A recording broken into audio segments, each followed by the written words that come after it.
ಅಜ್ಜಿ 48 ದಿನದ ಪರಿಹಾರ ಪೂಜೆ ಆಗಿದ ತಕ್ಷಣ ಅತ್ತೆ ಮನೆ ಬಿಟ್ಟು ಹೋಗ್ಬಿಡ್ತಾರೆ. ಅವ್ರ ನಿರ್ಧಾರನ ಬದಲಾಯಿಸಕ್ ಆಗದೇ ಇಲ್ಲ ಅನ್ಸುತ್ತೆ. ನಾನು ಎಷ್ಟು ಹೇಳಿದ್ರು ಅವ್ರು ಕೇಳ್ತಾನೆ ಇಲ್ಲ. ನೀವ್ ದೊಡ್ಡವರು, ನೀವ್ ಹೇಳಿದ್ರೆ ಅವ್ರು ಖಂಡಿತ ಕೇಳ್ತಾರೆ. ಆ ನಂಬಿಕೆ ನನಗೂ ಇಲ್ಲ ನಿರೋಷ. 48 ದಿನಗಳ ಕಾಲ ಪೂಜೆ, ಅದಕ್ಕೂ ಮೊದಲು 15 ದಿವಸ, ಇದನ್ನೆಲ್ಲ ಸೇರಿಸಿದ್ರೆ ಅವಳು ನಮ್ಮನೆಗೆ ಬಂದು ಹತ್ತತ್ರ 2 ತಿಂಗಳಾಯ್ತು. ಅವಳು ಬಂದ ಮೊದಲ ದಿನ ಹೇಗಿದ್ಲೋ ಈಗಲೂ ಹಾಗೇ ಇದ್ದಾಳೆ. ಅವಳ ವಿಚಾರ, ಅವಳ ನಡವಳಿಕೆ ಯಾವುದೂ ಬದಲಾಗಿಲ್ಲ. ಮನೇಲಿ ಇಷ್ಟೆಲ್ಲ ನಡೆದ್ರು ಅವಳು ಒಂದು ಸ್ವಲ್ಪನೂ ಬದಲಾಗಿಲ್ಲ. ಇಷ್ಟಾದರೂ ಅವಳು ಇಲ್ಲೇ ಇರ್ತಾಳೆ ಅನ್ನೋ ನಂಬಿಕೆ ನನಗಂತೂ ಇಲ್ಲ. ಹಾಗಾದ್ರೆ ನಿಮ್ ಸೊಸೆನ ಹೋಗಕ್ ಬಿಟ್ಬಿಡ್ತೀರಾ? ನೀನು ನನ್ನ ಸೊಸೆ, ನೀನು ನಮ್ಮನೇಲೇ ಇರು ಅಂತ ಹೇಳೋ ಹಕ್ಕನ್ನು ನಾನು ಯಾವತ್ತೂ ಕಳ್ಕೊಂಬಿಟ್ಟಿದ್ದೀನಿ ಕಣೆ. ಅವಳಿಗೆ ನಾನು ತುಂಬ ತೊಂದರೆ ಕೊಟ್ಬಿಟ್ಟಿದ್ದೀನಿ. ಅವಳ ಮನಸ್ಸಿಗೆ ಘಾಸಿ ಆಗೋ ನಡ್ಕೊಂಬಿಟ್ಟಿದ್ದೀನಿ. ಅವಳಿಗೆ ಯಾವತ್ತು ನನ್ನ ಮಗನ ಜೀವ ಉಳಿಸಿದ್ಲೋ ಅವತ್ತೇ ನಾನು ನಿರ್ಧಾರ ಮಾಡಿಬಿಟ್ಟೆ, ಅವಳು ನನ್ನ ಮಗನ ಇಡೀ ಜೀವನ ಪೂರ್ತಿ ಅವನ ಜೊತೆಯಾಗೇ ಇರಬೇಕು ಅಂತ. ಅದಕ್ಕೆ ಅವಳನ್ನ ಆಸ್ಪತ್ರೆಯಿಂದ ನೇರವಾಗಿ ಮನೆಗೆ ಕರ್ಕೊಂಬ ಅಂತ ಹೇಳಿದೆ. ಹಾಗೆ ಹೇಳ್ದವ್ರು ನೀವೀಗ ಸೋಲು ಒಪ್ಕೊಂಡ್ಬಿಡ್ತೀರಾ? ಇದು ಸೋಲು ಗೆಲುವಿನ ಪ್ರಶ್ನೆ ಅಲ್ಲ, 2 ಮನಸ್ಸುಗಳು ಒಂದಾಗುತ್ತಾ ಅನ್ನೋ ಪ್ರಶ್ನೆ.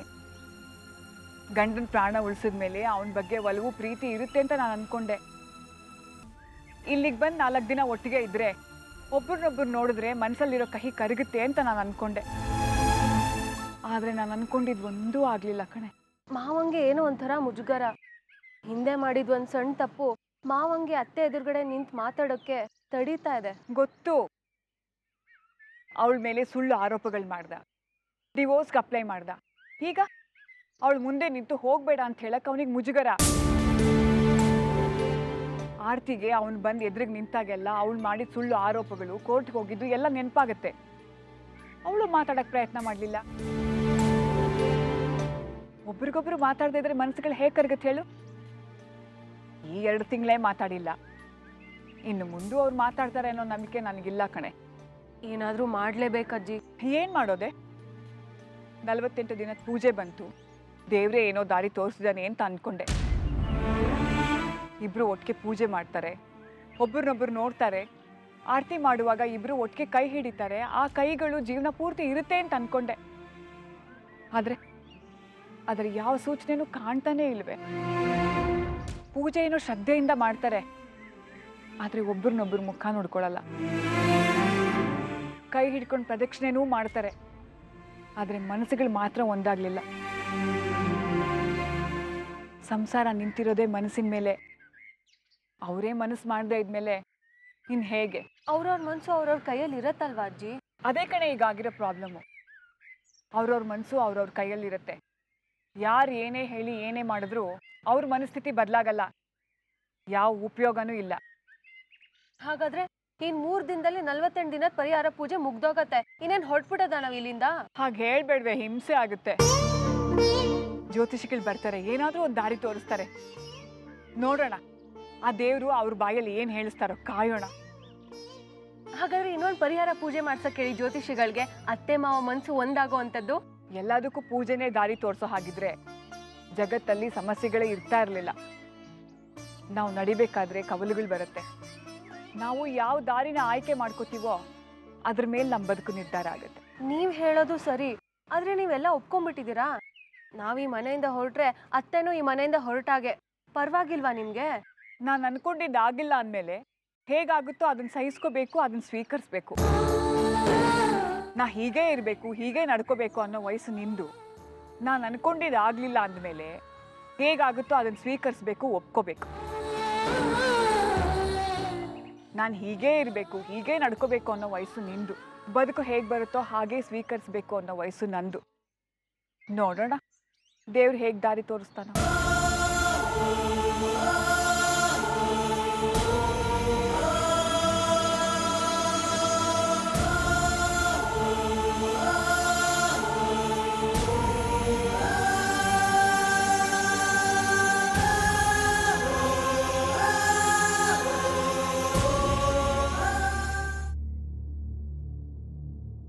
Madam courier. ಯಾರಿಗೆ? ಮೇಡಮ್ ಸ್ವಾತಿ ಆರ್ಯನ ಹೆಸರಲ್ಲಿದೆ.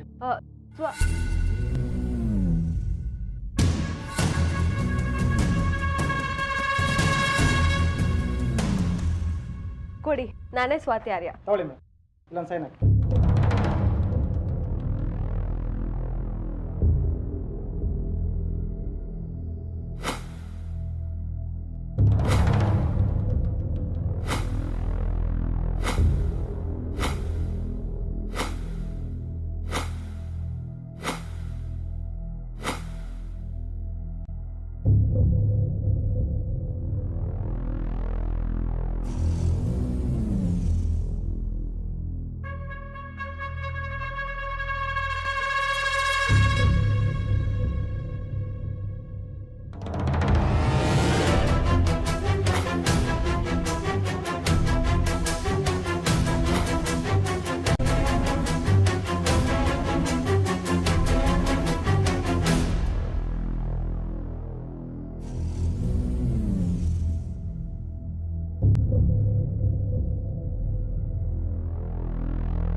ಹಲೋ, ಹಾಂ ಸರ್. ಓಕೆ ಸರ್, ಕೊರಿಯರಲ್ಲಿ ಕಳಿಸಿದ್ದೀರಾ? ಓಕೆ ಸರ್, ಸರಿ. Thank you so much sir. Yeah sir, sure, thank you. Arpita ಅವರೇ, ಅರ್ಪಿತಾ ಅವರೇ, ಅರ್ಪಿತಾ ಅವರೇ. ಏನಮ್ಮ ಸ್ವಾತಿ, ಕರ್ದ್ಯಾ? ಅರ್ಪಿತಾ ಆಂಟಿ, ನಂಗೆ ಯಾವ್ದಾದ್ರು ಕೊರಿಯರ್ ಬಂದಿದ್ಯಾ? ಕೊರಿಯರಾ? ಇಲ್ವಲ್ಲ. ಹೌದಾ? ಬಾಂಬೆಯಿಂದ ನನಗೆ ಕಾಲ್ ಬಂದಿತ್ತು. ಒರಿಜಿನಲ್ ಡಾಕ್ಯುಮೆಂಟ್ಸ್ನ ಕೊರಿಯರಲ್ಲಿ ಕಳಿಸಿದೀವಿ ಅಂತ ಹೇಳಿದ್ರು. ಆ ಡಾಕ್ಯುಮೆಂಟ್ಸಲ್ಲಿ ಇಂಪಾರ್ಟೆಂಟ್ ಸಿಗ್ನೇಚರ್ಸ್ ಇರುತ್ತೆ ಆಂಟಿ. ಅದೇನಾದ್ರು ಮಿಸ್ ಆದರೆ ನನ್ನ ಬಿಸ್ನೆಸ್ ಕಂಟಿನ್ಯೂ ಮಾಡೋಕ್ಕಾಗಲ್ಲ. ಅಯ್ಯೋ ಹೌದಾ? ಅದು ಅಷ್ಟೊಂದು ಇಂಪಾರ್ಟೆಂಟ್ ಪೇಪರ್ಸಾ? ಹಾ, ಅವಾಗಲೇ ಕೊರಿಯರ್ ಅಂತ ಕೂಗ್ದಂಗೆ ಆಯ್ತು. ಆದ್ರೆ ನಿರೋಷನು ಅವ್ರ ಜೊತೆ ಮಾತಾಡ್ತಿದ್ದಂಗಿತ್ತು. ಯಾವುದಕ್ಕೊಂದ್ಸತಿ ಅವಳನ್ನ ಕೇಳ್ಬಿಡು. ಹೌದಾ? ನಿರೋಷಾ, ನಿರೋಷಾ, ನಿರೋಷಾ. ಏನು? ನಿರೋಷಾ, ನಂಗೆ ಯಾವ್ದಾದ್ರು ಕೊರಿಯರ್ ಬಂತಾ? ಬಂದಿತ್ತು.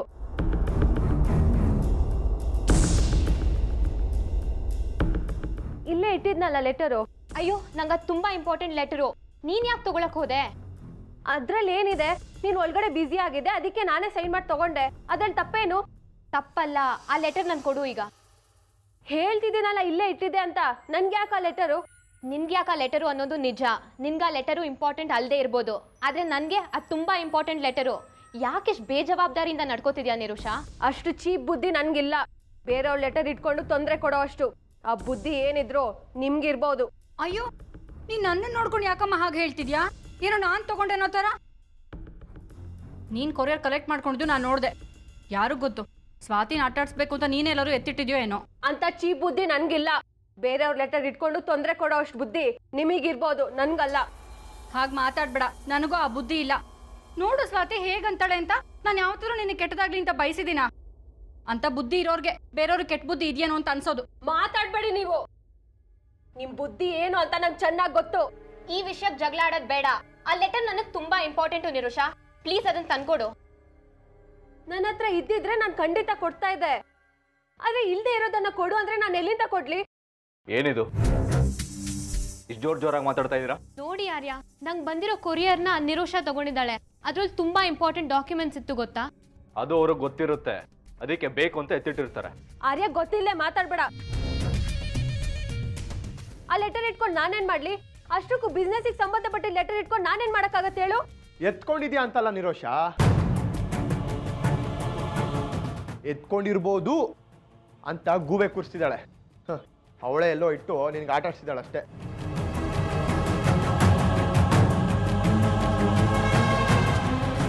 ಏನ್ ಮಾತಾಡ್ತಿದ್ದೀರಾ ಭಾವ ನೀವು?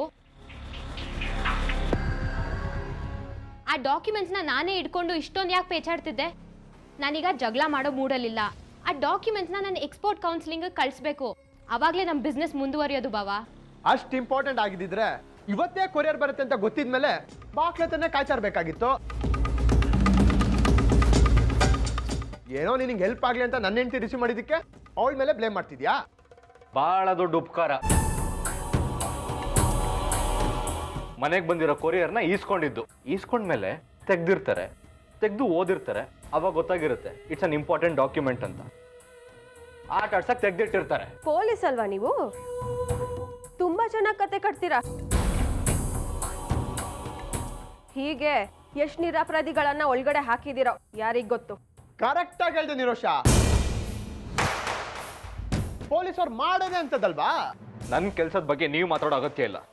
ತಗೊಂಡಿರೋ ಲೆಟರ್ನ ವಾಪಸ್ ಕೊಡೋದಕ್ಕೆ ಹೇಳೋ. ಖಂಡಿತ ನಾನು ತಗೊಂಡಿಲ್ಲ ಆರ್ಯ.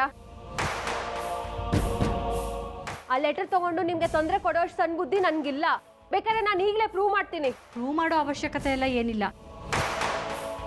ಕಳ್ತನ ಮಾಡೋ ಬುದ್ಧಿ ಇರೋರ್ಗೆ ಈ ಮನೆಯಲ್ಲಿ ಜಾಗ ಇಲ್ಲ. ನೀವ್ ಯಾರೀ ಹೇಳಕ್ಕೆ? ಇದು ನನ್ ಮನೆ, ನನ್ಗೆ ಹಕ್ಕಿದೆ, ಅದಕ್ಕೆ ಇಲ್ಲಿದ್ದೀನಿ. ಇಂಥ ಆರೋಪಗಳೆಲ್ಲ ಹೊತ್ಕೊಂಡು ಈ ಮನೆಯಿಂದ ಹೊರಕ್ಕಾಗಲ್ಲ. ನಾನು ಈ ತಪ್ಪು ಮಾಡಿಲ್ಲ ಅಂತ ಪ್ರೂವ್ ಮಾಡೋರ್ಗೂ ಈ ಮನೆಯಿಂದ ಕದ್ಲಲ್ಲ. ನೋಡ್ತಾ ಇರಿ.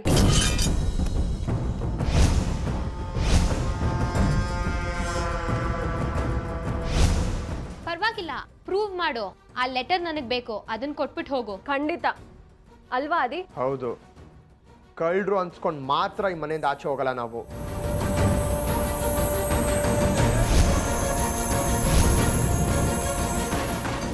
ಇರಿ ಖಂಡಿತವಾಗ್ಲೂ ಧಾರಾಳವಾಗಿರಿ. ಆ ಲೆಟ್ರ್ ಸಿಗೋವರೆಗೂ ನಿಮ್ಮನ್ನ ಈ ಮನೆಯಿಂದ ಕಳ್ಸೋದಿಲ್ಲ. ಆಮೇಲೆ ಯಾವ ಸಾಕ್ಷಿಗಳು ಸಿಗಲ್ವೇ? ತುಂಬಾ ಸಂತೋಷ. ನಾನು ಪ್ರೂವ್ ಮಾಡಿದ ದಿನ ನೀವೆಲ್ಲರೂ ನನ್ನ ಮುಂದೆ ತಲೆ ತಗ್ಸಿ ನಿಂತ್ಕೋಬೇಕು. ಹಾಗ್ ಮಾಡ್ತೀನಿ. ಹೌದು, ನಮ್ಮಿಬ್ರಿಗೆ ಬೇಕಾಗಿರೋದು ಅದೇ. ಅಂತ ತಲೆ ತಗ್ಸೋ ದಿವಸ ನಮ್ಗೆ ಯಾವತ್ತೂ ಬರಲ್ಲ. ನಾವು ತಪ್ಪು ಮಾಡಿಲ್ಲ. ತಪ್ಪು ಮಾಡಿರೋದು ನೀವು ಖಂಡಿತವಾಗ್ಲೂ ಸಿಕ್ಕಾಕೊಳ್ತೀರಾ. ಆಗ ತೋರಿಸ್ತೀನಿ ಯಾರು ತಲೆ ತಗ್ಗಿಸ್ತಾರೆ ಅಂತ.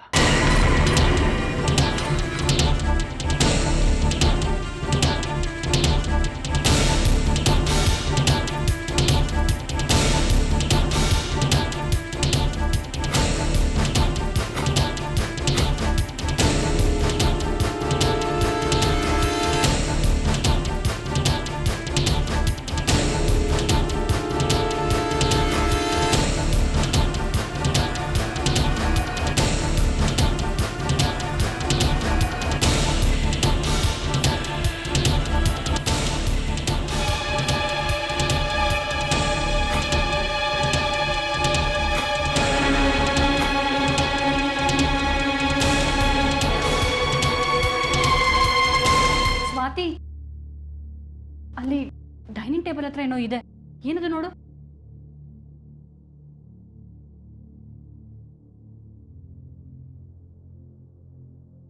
ಥ್ಯಾಂಕ್ ಗಾಡ್, ಈ ಲೆಟರ್ ಸಿಕ್ತು. ಆದ್ರೆ ಇದು ಇಲ್ಲಿಗೆ ಹೇಗೆ ಬಂತು? ಇನ್ನೂ ಗೊತ್ತಾಗ್ಲಿಲ್ವಾ ಸ್ವಾತಿ ನಿಂಗೆ? ಇಷ್ಟೆಲ್ಲ ದೊಡ್ಡ ಸೀನ್ ಆಗುತ್ತೆ ಅಂತ ಅವಳು ಅನ್ಕೊಂಡಿರ್ಲಿಲ್ಲ. ನೀನು ನಿನ್ನ ಗಂಡನ ಕರೆಸ್ತೀಯ, ಎನ್ಕ್ವೈರಿ ಥರ ಎಲ್ಲ ಮಾಡ್ತೀಯ ಅಂತ ಅವಳು ಎಕ್ಸ್ಪೆಕ್ಟೇ ಮಾಡಿರಲಿಲ್ಲ. ಈ ಲೆಟರ್ನ ಎತ್ತಿಟ್ಟು ನಿನ್ನ ಆಟ ಆಡಿಸ್ಬೇಕು ಅಂತ ಅನ್ಕೊಂಡಿದ್ಲು ಅನ್ಸುತ್ತೆ. ಆದ್ರೆ ಇವಾಗ ಇಷ್ಟೆಲ್ಲ ದೊಡ್ಡ ವಿಚಾರ ಆಯ್ತಲ್ಲ, ಅದಕ್ಕೆ ಹೆದರ್ಕೊಂಡು ತಗೊಂಬಂದು ಯಾರಿಗೂ ಗೊತ್ತಾಗ್ತಿದ್ದಾಗೆ ವಾಪಸ್ ಇಲ್ಲಿ ಇಟ್ಬಿಟ್ಟು ಹೋಗಿದ್ದಾಳೆ. ಹೌದಾ? ನಿರುಷಾ, ನಿರುಷಾ, ಏನು? ನಿರುಷಾ, ತುಂಬಾ ಥ್ಯಾಂಕ್ಸ್. ಥ್ಯಾಂಕ್ಸಾ? ಯಾಕೆ? ಈ ಲೆಟರ್ನ ವಾಪಸ್ ತಂದಿಟ್ಟಿದ್ಯಲ್ಲ ಅದಕ್ಕೆ. ಲೆಟರ್ ನಾನು ತಗೊಂಡಿದ್ರೆ ತಾನೇ ವಾಪಸ್ ತಂದಿಡಕ್ಕೆ. ನಾನು ಒಳಗಡೆ ಇದ್ದೆ. ಇಷ್ಟೊತ್ತವರೆಗೂ ನಾನು ಹೊರಗಡೆ ಬಂದೇ ಇಲ್ಲ. ಇದಕ್ಕೆ ಸಾಕ್ಷಿ ನನ್ನ ಗಂಡ. ಬೇಕಿದ್ರೆ ಕೇಳು. ಇದಕ್ಕೆಲ್ಲ ಏನ್ ಗಂಡನ್ ಸಾಕ್ಷಿ ಬೇಡ. ಇಷ್ಟೊತ್ತು ಇಲ್ದಿರೋ ಈ ಲೆಟ್ರು ಇವಾಗ ಹೇಗೆ ಇಲ್ಲಿಗೆ ಬಂತು ಅಂತ ಹೇಳು ಸಾಕು. ಅದು ನೀವ್ ಹೇಳ್ಬೇಕು. ಇಂಥ ಕೆಲಸ ಎಲ್ಲ ಮಾಡೋದು ನೀವಲ್ವಾ? ಈ ಕೆಲಸ ನೀವು ಮಾಡಿದೀರಾ ಅಂತ ನಂಗೆ ಚೆನ್ನಾಗಿ ಗೊತ್ತು. ಓಹೋಹೋ, ನೋಡ್ದೆ ಸ್ವಾತಿ, ನಾವ್ ಏನೇ ಹೇಳಿದ್ರು ಅದು ನಮ್ಮ ತಲೆ ಮೇಲೆ ಬರುತ್ತೆ. ಆಗ್ಲೂ ಹಾಗೆ ಅಂದ್ಲು, ಈಗ್ಲೂ ಹಾಗೆ ಅಂತಿದ್ದಾಳೆ. ಒಟ್ಟಲ್ಲಿ ಇದನ್ನ ಎತ್ಕೊಂಡು ಹೋಗಿದ್ದು ನಾನೇ, ಇವಾಗ ತಂದಿಟ್ಟಿದ್ದು ನಾನೇ ಅಂತೆ. ಹೌದು, ಇದೇ ನೆಪ ಇಟ್ಕೊಂಡು ನಮ್ಮಿಬ್ರು ನಮ್ಮ ಮನೆಯಿಂದ ಆಚೆ ಕಳ್ಸ್ಬೋದಂತ ಪ್ಲಾನ್ ಮಾಡಿರ್ತೀರಾ. ಈ ಕೆಲಸ ಯಾವಾಗ ಆಗಲ್ಲ ಅಂತ ಗೊತ್ತಾಯ್ತೋ ಲೆಟರ್ನ ತಂದು ವಾಪಸ್ ಇಟ್ಟಿರ್ತೀರಾ. ಇನ್ ಮುಂದೆ ಇಂಥ ಕೆಲಸ ಮಾಡಿದ್ರೆ ನಾನ್ ಸುಮ್ನಿರಲ್ಲ. ಸಾಕ್ಷಿ ಸಮೇತ ಸಿಕ್ಕಾಕೊಳ್ಳೋವಾಗ ಮಾಡ್ತೀನಿ. ಗೊತ್ತು ತಾನೇ ನನ್ನ ಬಗ್ಗೆ? ಗೊತ್ತು ಗೊತ್ತು ಗೊತ್ತು ಗೊತ್ತು, ತುಂಬಾ ಚೆನ್ನಾಗಿ ಗೊತ್ತು. ನೀನ್ ಎಂತೋಳು ಅಂತ ನನಗ್ ಗೊತ್ತಮ್ಮ. ಗೊತ್ತಿದ್ಮೇಲೆ ಹುಷಾರಾಗಿರಿ. ನನ್ ತಂಟೆಗೆ ಬರಕ್ ಹೋಗ್ಬೇಡಿ. ಇಬ್ರು ಸ್ವಲ್ಪ ಸುಮ್ನಿರ್ತೀರಾ? ಈಗ ಹೇಗಿದ್ರು ಲೆಟರ್ ಸಿಕ್ಕಿದೆ ಅಲ್ವಾ, ಇದನ್ನ ದೊಡ್ಡದ್ ಮಾಡ್ಬೇಡಿ. ಮಾವನ್ ತನಕನೂ ತಗೊಂಡ್ ಹೋಗ್ಬೇಡಿ.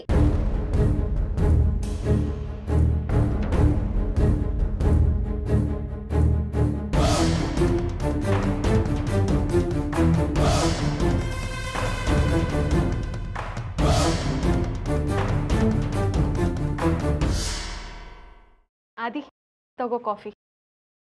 ಇನ್ನು ಒಂದೇ ಕಪ್ ತಂದಿದ್ಯಾ ಅಮ್ಮನಿಗೆ? ನಿಂಗೆ ಗೊತ್ತಿಲ್ವಾ, ಅತ್ತೆ ವ್ರತ ಮಾಡ್ತಿದ್ದಾರೆ, ಅವ್ರು ಕಾಫಿ ಕುಡಿಯಲ್ಲ. ಕೊಡಿಲಿ, ತಗೊಳಮ್ಮ ಕಾಫಿ ಕುಡಿ. ಕುಡಿಯಲ್ವಾ? ಏನಿದೆಲ್ಲ ನಾನ್ಸೆನ್ಸು? ವ್ರತ ಮಾಡ್ಬೇಕಾದ್ರೆ ಕಾಫಿ ಕುಡಿಬಾರ್ದು ಅಂತ ದೇವ್ರು ಹೇಳಿದಾನ? ಇನ್ನ ಎಷ್ಟು ದಿವಸ ಇದಲ್ಲ? ಅದೇ 47 ದಿವಸದ ಪೂಜೆ ಸಾಂಗವಾಗಿ ನಡೆದಿದೆ ಕಣೋ. ನಾಳೆ ಒಂದೇ ದಿನದ ಪೂಜೆ. ಯಾವ ಅಡ್ಡಿ ಆತಂಕ ಆಗದೆ ಇದ್ರೆ ಸಾಕು. ಇನ್ನ ಒಂದ್ ದಿನ ಇದೆಯಲ್ಲ, ಕರ್ಮ ಕಾಂಡ ಮುಗಿದ್ರೆ ಸಾಕು, ತೊಲಗ್ಬಿಡೋಣ. ಹಾಗ್ಯಾಕಂತೀಯ ಆದಿ? ಪೂಜೆ ಎಷ್ಟು ಸಾಂಗವಾಗಿ ನಡೀತಿದೆಯಲ್ಲೋ. 48 ದಿನ ಎಷ್ಟೇ ಅಡ್ಡಿ ಆತಂಕ ಬಂದ್ರು 47 ದಿನ ಪೂಜೆ ಪೂರೈಸ್ತಾಳೆ ನಿಮ್ಮಮ್ಮ. ಇನ್ನ ಒಂದ್ ದಿನ ಇದೆಯಲ್ಲ, ಮುಗಿಬೇಕು. ಫಸ್ಟ್ ತೊಲಗ್ಬಿಡೋಣ. ಅದೇನೋ ತೊಲಗ್ಬೇಕಂತ ಹೇಳ್ತಿರ್ತ್ಯಾ? ಇದೇನ್ ಮನೆ ಅಲ್ವಾ? ಇಲ್ಲೇನ್ ಚೆನ್ನಾಗಿಲ್ವಾ ನೀನು? ಬಹಳ ಚೆನ್ನಾಗಿದೀವಿ, ಇಲ್ಲಿ ತುಂಬಾ ಚೆನ್ನಾಗಿದೀವಿ. ಬರೀ ಜಗಳ, ಒಬ್ರು ಕಂಡ್ರೆ ಒಬ್ರಿಗೆ ಆಗಲ್ಲ, ಎಲ್ಲರೂ ಊರಿ ಅಂತ ಇರ್ತಾರೆ. ಇದೊಂದ್ ಮನೆನಾ? ಯಾಕೋ ಆಗಂತ್ಯಾ? ನೀನು ಬದುಕಿ ಬಾಳಿದ ಮನೆ ಆದಿ ಇದು.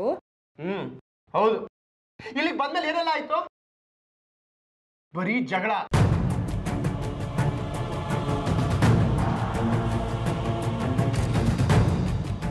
ಇಲ್ಲಿಗೆ ಬಂದ್ಮೇಲೆ ನಾನು ನಮ್ಮಮ್ಮ ಎಷ್ಟೆಲ್ಲ ಜಗಳ ಆಡಿದ್ದೀವಿ.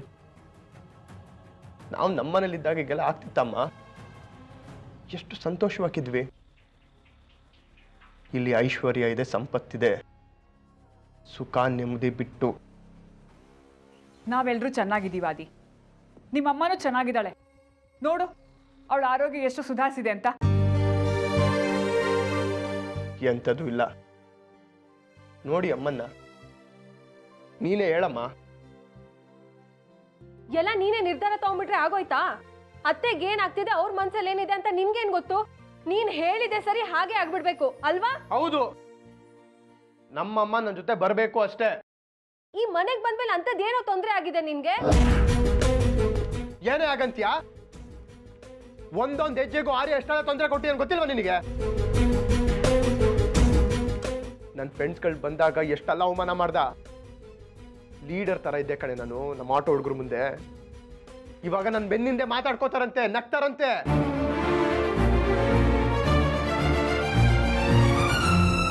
ಅಷ್ಟು ಸಾಲದು ಅಂತ ಸ್ಟೇಷನ್ ಮೆಟ್ಲರ್ಸಿದ್ದ, ಕೈದಿ ತರ ನೋಡ್ದ ನನ್ನ. ಇದೆಲ್ಲ ಆಗಿದೆ ಯಾಕೆ?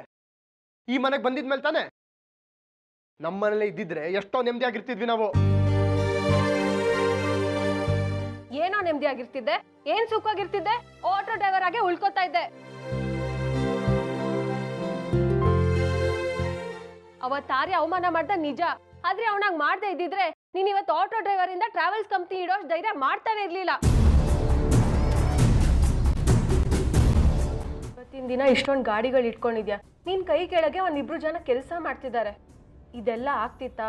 ಆಟೋ ಡ್ರೈವರ್ ಆಗಿ ಉಳ್ಕೋತಾ ಇದ್ದೆ, ನಿಜ ತಾನೆ? ಇರ್ಬೋದು, ಅದಕ್ಕೆ ಅಷ್ಟೆಲ್ಲ ಅವಮಾನ ಎಲ್ಲ ಸಹಿಸ್ಕೋಬೇಕಾ? ಹೌದು ಆದಿ, ನೀನು ಈ ಮನೆಗೆ ಬಂದ್ಮೇಲೆ ನಿನ್ಗೆಲ್ಲ ಒಳ್ಳೇದಾಗಿತ್ತು. ಹೌದು, ತುಂಬಾ ಸಂತೋಷವಾಗಿದ್ದೀವಿ, ತುಂಬಾ ಒಳ್ಳೇದಾಗಿದೆ. ಸಾಕಾಗೋಗಿದೆ ಇಷ್ಟೊಂದು ಒಳ್ಳೇದಾಗಿರೋದು. ನಾಳೆನೆ ಹೊರಡೋಣ. ನಾವ್ ಹೇಗಿದ್ವೋ ಹಾಗೇರೋಣ. 6 ಕೇರೋದ್ ಬೇಡ, 3 ಕಿಳಿಯೋದ್ ಬೇಡ. ಏನು ಆಗ್ಲಿ ನಾನು ನೋಡ್ತಾ ಇದ್ದೀನಿ, ಹೋಗೋಣ ಹೋಗೋಣ ಅಂತ ಹೇಳ್ತಿದ್ಯಾ? ಆರ್ತಿಗೆ ಇಲ್ಲೇ ಇರ್ಬೇಕು ಅನ್ನೋ ಮನ್ಸಿದೆ, ನಮಗೂ ಅಷ್ಟೇ. ನೀನ್ ಬೇಕಾದ್ರೂ ಹೋಗು, ನಿಮ್ಮಮ್ಮ ಇಲ್ಲೇ ಇರ್ತಾಳೆ.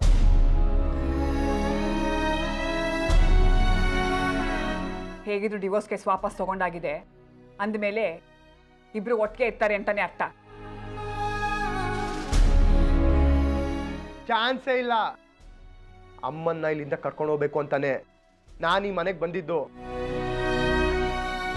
ನಾನು ಒಂದ್ ಹೆಜ್ಜೆ ಈ ಮನೆಯಿಂದ ಆಚೆ ಇಟ್ರೆ ಅಮ್ಮನ್ನ ಇಲ್ಲೇ ಲಾಕ್ ಮಾಡ್ಬಿಡ್ತೀರಾ. ನಾನು ಇಲ್ಲಿಂದ ಹೋಗ್ತಾ ನಮ್ಮಮ್ಮನ ಕರ್ಕೊಂಡು ಹೋಗ್ತೀನಿ. 4 ದಿನ ಸುಧಾರ್ಸಕ್ಕೆ ಅಂತ ಕರ್ಕೊಂಡ್ ಬಂದಿದ್ದು. ಈಗ ಪೂಜೆ ಅಂತ ಶುರುವಾಗಿದೆ, ಅದೆಲ್ಲ ಆಗಲ್ಲ. ಅಮ್ಮ, ಇವರೆಲ್ಲ ಸುಮ್ಮನೆ ಬಿಡಲ್ಲ, ಏನೇನೋ ಹೇಳ್ತಿರ್ತಾರೆ. ನೀ ಅದಕ್ಕೆಲ್ಲ ಕಿವಿ ಕೊಡ್ಬೇಡ. ನಿನ್ನ ಇಲ್ಲೇ ಉಳಿಸ್ಕೊಳಕ್ಕೆ ಏನೇನೋ ಯೋಚನೆ ಮಾಡ್ತಿದ್ದಾರೆ ಇವರು. ಯಾಕೋ ಯೋಚನೆ ಮಾಡಬಾರ್ದು? ಇದು ಅವಳು ಮನೆ, ಅವಳಿಗೆ ಇಲ್ಲಿರೋದಕ್ಕೆ ಎಲ್ಲ ಹಕ್ಕು ಇದೆ. ಹೌದು, ಅಷ್ಟೇ ಅಲ್ಲ, ಇದ್ ನಮ್ಗೂ ಮನೆನೆ. ಮಾವ ಯಾವತ್ತು ನಮ್ನ ಬೇರೆಯವ್ರ ಹಾಗೆ ಟ್ರೀಟ್ ಮಾಡಿಲ್ಲ. ಅವ್ರು ಹೇಗೆ ಟ್ರೀಟ್ ಮಾಡಿದಾರಂತ ನನಗೆ ಚೆನ್ನಾಗಿ ಗೊತ್ತಿದೆ. ಏನೋ 4 ದಿನ ಇರ್ತೀವಿ ಅಂತ ಸುಮ್ಮನೆ ಡೌ ಮಾಡಿದ್ದಾರೆ. ಒಂದ್ ಗೆಸ್ಟ್ ರೂಮಲ್ಲಿ ಎಲ್ಲಾನು ಒಟ್ಟಿಗೆ ಗುಡ್ಡೆ ಹಾಕಿಲ್ವಾ? ಅದ್ ನಿನ್ಗ ಅನ್ಸಿದೆ, ನಮ್ಗೆ ಯಾವತ್ತೂ ಹಾಗ ಅನ್ಸಿಲ್ಲ. ನಾವ್ ಆರಾಮಾಗಿ ಇದೀವಿ.